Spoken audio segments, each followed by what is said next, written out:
Je viens juste de terminer de regarder Mister Olympia et je me suis dit que ça serait une bonne idée de vous faire une petite vidéo récap des résultats ainsi que mes avis. C'est parti.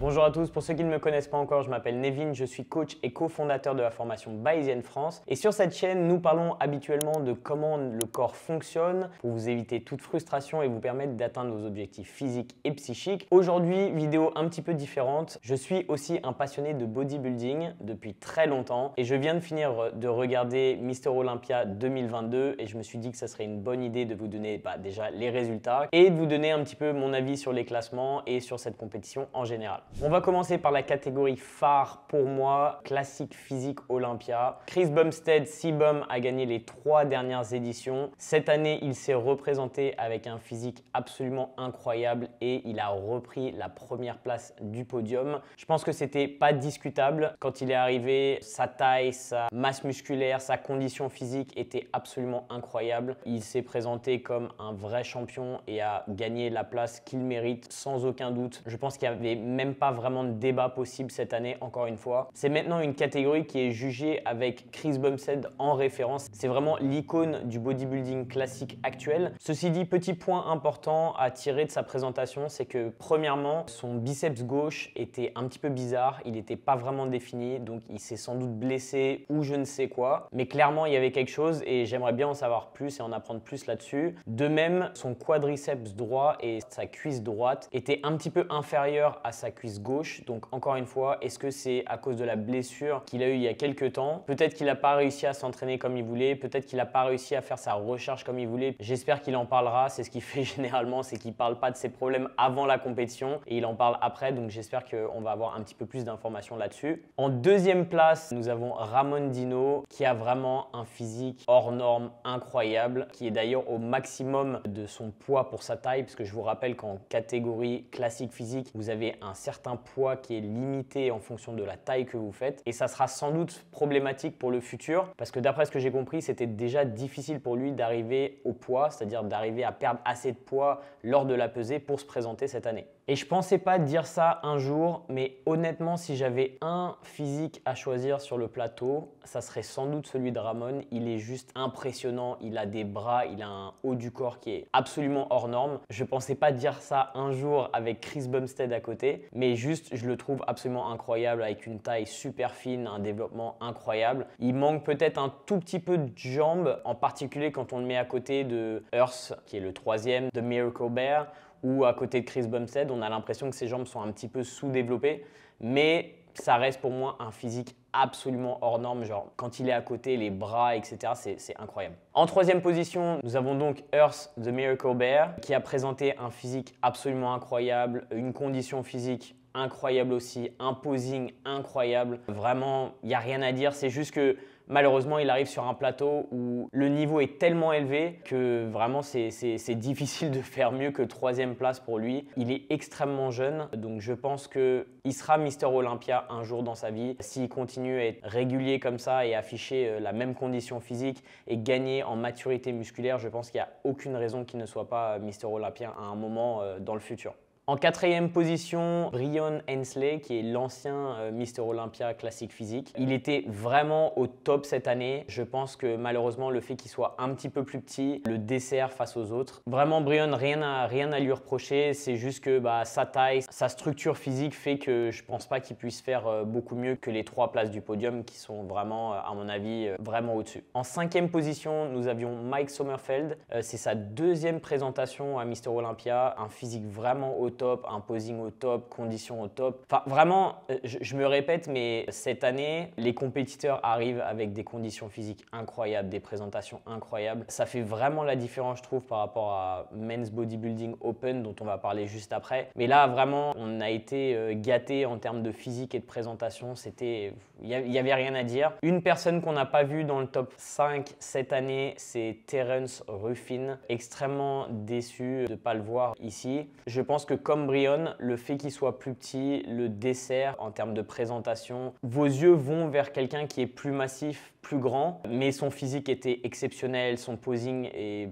pour moi le meilleur poseur du monde de toute façon, donc rien à dire. Je suis un petit peu déçu pour lui, passer de deuxième place à hors du top 5, ça doit être difficile, surtout quand on a l'impression qu'il a présenté un physique qui était encore mieux que celui de l'année dernière. Voilà, gros plateau, vraiment super compétition, des physiques qui font rêver pour moi, c'est vraiment la catégorie phare à mes yeux. Parlons maintenant rapidement de Open Bodybuilding. Alors là, gros choc. La première place a été prise par Adi Choopan. Ça fait 3 ans que la plupart des gens disent qu'il devrait être Mister Olympia, mais ça n'a pas été le cas. Il a détrôné Mister Olympia Big Ramy, qui a pris la 5e place. Alors ça, c'était vraiment le gros choc. Il est passé donc de la première place à la 5e place d'un Olympien à l'autre. Je pense qu'il a perdu en qualité musculaire, il a perdu en termes de masse musculaire même, je trouve, Ramy cette année. Encore une fois, tout ça, je me base en vidéo, hein. J'étais pas à Mister Olympia, donc c'est difficile à ce niveau de voir exactement la qualité des gens. Donc je me base sur les photos et sur les vidéos, c'est toujours différent en vrai. Honnêtement, sur le live stream, j'étais un petit peu déçu de ce que j'ai vu sur l'Open. J'ai l'impression qu'il y a beaucoup trop de gens qui sont venus pleins et massifs parce qu'ils voulaient être en compétition contre Big Ramy qui était le Mister Olympia en titre.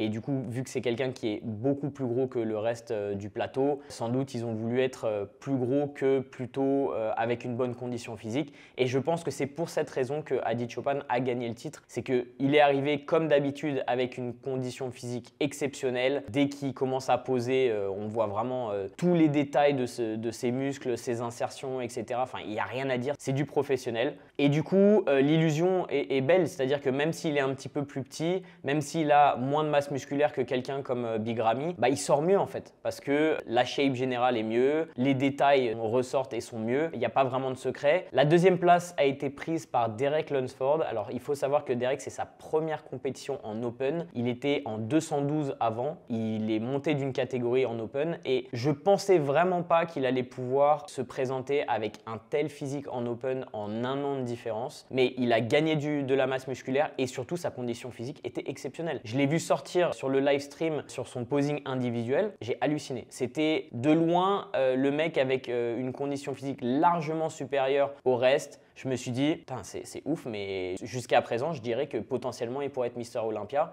Et du coup, je ne me suis pas trop trompé parce qu'il a fait 2e place sur le plateau. En 3e position, Nick Walker. Ça, c'est un truc que moi, je n'arrive pas à comprendre. C'est un peu le truc qui me repousse maintenant de l'open bodybuilding. Voilà, pour moi, c'est un physique qui ne fait pas du tout rêver. Il a une taille qui est aussi large que ses épaules. Oui, il a beaucoup de masse musculaire. Oui, sa condition physique était bonne, etc.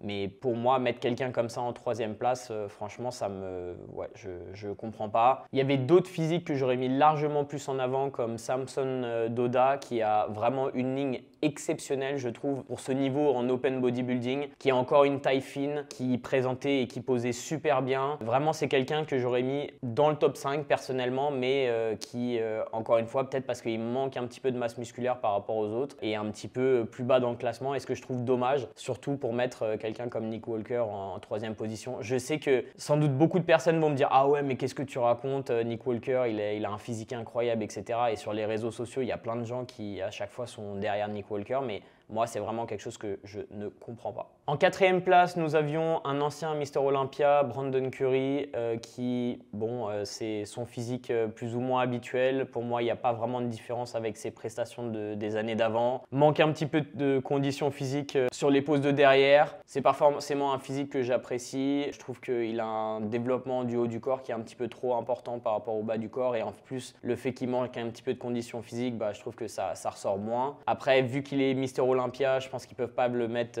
vraiment en dehors du top 5. Donc voilà. Et dernière place, Big Ramy, qui encore une fois s'est présenté avec un physique qui n'était pas à la hauteur de ce qu'il a présenté par le passé. Je pense que si on met des photos comparaison entre 2022 et 2020, on verra vraiment une grosse différence en termes de conditions, en termes de masse musculaire. Est-ce que je l'aurais mis derrière Nick Walker et Brandon Curry? Je sais pas, j'étais pas là. Ce que j'aurais vu dans le top 5, j'aurais préféré voir quelqu'un comme Samson Dauda qui à mon avis méritait sa place en haut. Voilà, je suis content pour Adi Choopan. Plus les années passent et plus je m'éloigne de l'Open parce que moins ça m'intéresse et ça me fascine parce que c'est des physiques qui m'attirent pas du tout en fait. Voilà, je vais vous parler rapidement de la catégorie Wellness où Francielle a repris son titre, donc deuxième victoire pour elle. Honnêtement, il n'y avait pas vraiment grand chose à dire. Elle a présenté un physique qui était même peut-être mieux que l'année dernière, encore plus découpé. C'est une nouvelle catégorie, donc c'est intéressant de voir ce que les juges ont fait au niveau des placements. En deuxième place, on avait Isabelle Nunez et en troisième place, Angela Borres. Information importante à retenir, il y a une des compétitrices qui est très connue sur les réseaux sociaux qui s'appelle Yarishna et qui n'était pas dans le top 5. Et je pense que c'est quelqu'un qui a poussé le développement physique trop loin en fait. Je pense qu'elle est littéralement trop musclée pour la catégorie maintenant. Et donc les juges lui enlèvent sans doute des points. En plus, sa condition physique n'était pas là. Je sais qu'il y a beaucoup de gens qui l'attendaient au tournant là, sur cette Olympia. Mais clairement, elle est déjà hors critère. Et donc ça sera des informations importantes pour les compétitrices qui sont en wellness. Un truc qui m'a vraiment choqué, c'était Sunny, docteur, je me rappelle plus de son nom, docteur Sunny, le doc à chaque fois qui la présente comme ça, qui avait un développement musculaire au niveau des fessiers qui n'était pas naturel. C'est-à-dire qu'il y a vraiment des trucs bizarres au niveau de son fessier. Quand elle est en pose de côté, il y a un développement des fessiers qui est, à mon avis, pas naturel ou pas possible, ou je sais pas en fait. Je ne sais pas si c'est de la chirurgie esthétique, si c'est des injections ou quelque chose, mais il y avait quelque chose qui semblait pas naturel. Elle n'a même pas été dans les 2 premiers call-out, donc je pense qu'elle était entre 10 et 15e, alors que c'était une compétitrice qui était attendue pour être dans le top 5. J'aimerais bien qu'on ait un petit peu plus d'informations là-dessus, mais pour l'instant, j'ai rien d'autre à vous donner que les photos que je vous présente. Parlons maintenant de la catégorie bikini où je suis super content que Maureen Blanquisco ait gagné. J'ai rencontré Maureen cette année au Gold's Gym, c'est vraiment quelqu'un de super sympa. Ça montre aussi qu'on peut être de petite taille en bikini et gagner l'Olympia. J'ai pas pu accéder au live sur le bikini, donc je vais y regarder en détail et si vous voulez que je vous fasse une analyse par rapport à ça, dites-le moi dans les commentaires. Ce que j'ai vu, c'est que Alison Testu, notre française préférée, a fait 2e call-out. Donc ça, je suis vraiment très content pour elle. Et j'ai hâte de voir la compétition en détail et je vous ferai peut-être un retour là-dessus. Pour ce qui est de men's physique, c'est vraiment une catégorie que j'ai arrêté de suivre. J'ai vu le gagnant qui était Erin face à Brandon, l'ancien champion men's physique. J'ai arrêté de suivre parce que pour moi, ça n'a plus vraiment de sens. C'est des bodybuilders avec des shorts et du coup, je comprends plus trop la catégorie. Les critères de jugement, j'arrive pas trop à savoir, pas trop à comprendre. Et du coup, vu que c'est hyper subjectif, je me suis un petit peu détaché de ça. Voilà pour les résultats d'Olympia. J'espère que cette vidéo vous a plu. Si vous voulez plus de vidéos du genre, dites-le moi en commentaire. Encore une fois, c'était un petit kiff pour moi. N'oubliez pas de vous abonner si ce n'est pas encore le cas. Laissez un petit pouce bleu pour le référencement et moi, je vous retrouve dans la prochaine. Ciao!